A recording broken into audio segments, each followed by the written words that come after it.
All right, to Wall Street now as trade tensions continue to escalate between the U.S. and China. The closing bell, it rang just moments ago. The Dow is up over 200 points.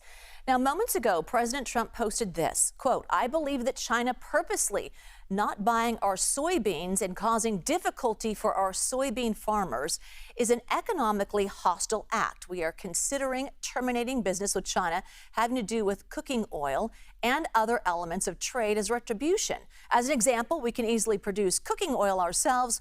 We don't need to purchase it from China." All right, so let's bring in CBS News MoneyWatch correspondent Kelly O'Grady to break this all down. Okay, first, how do soybeans factor into the U.S.-China trade relationship? And then also talk to us about this latest threat now from the president, and could it complicate things?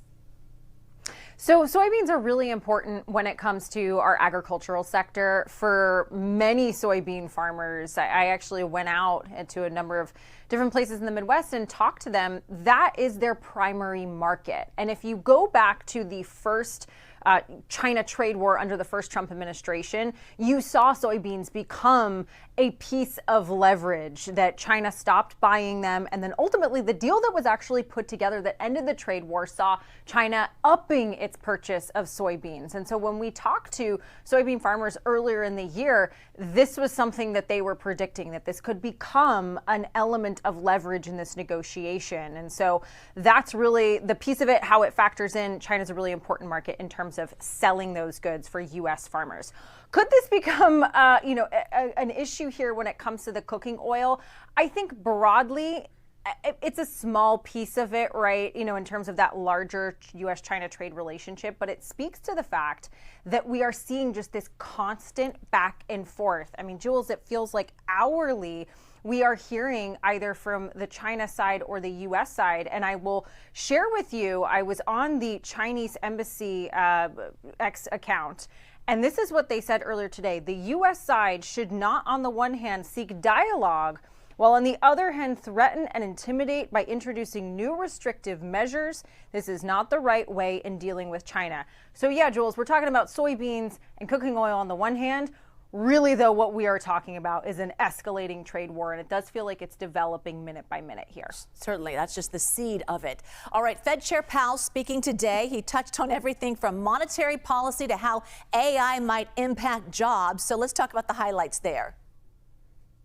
Yeah, so this, my big takeaway, Jules, is yes, we always take note when Chair Powell talks, but there wasn't really a ton different than when I last heard him speak at the press conference at the end of that interest rate decision meeting. And that kind of makes sense, right? We haven't gotten the new data. We haven't gotten that jobs data. We haven't gotten the CPI that was expected to be released tomorrow, but both, of course, delayed by this government shutdown. So broadly, it was more of the same. It was, hey, rate cuts are not guaranteed, but he didn't say we're getting no rate cuts by the end of the year. Remember, investors are expecting 2 rate cuts by the end of 2025. He also emphasized the labor market risks, that weakening, continuing to rise. It was heartening to hear him say, we're not seeing mass layoffs, but we're just not seeing a lot of people out here hiring. And then I heard him say a phrase that made my ears perk up when he said it the first time in the press conference. He said there is no risk-free path. And what that means is if they focus on inflation or they focus on the labor market, there's always going to be the fact that the other one that they're not prioritizing is a risk. The AI piece of it, it was kind of like, he got asked about this, Jules. Someone asked him, how is AI going to impact the job market? And he basically said, look, we don't know, but technology generally increases productivity and it lifts all living standards in society. So he didn't make a commitment. He said, this is new, it's developing quickly, but I would say it was neutral to positive. Okay, all right, we'll take that. Okay, Kelly O'Grady. Kelly, thank you.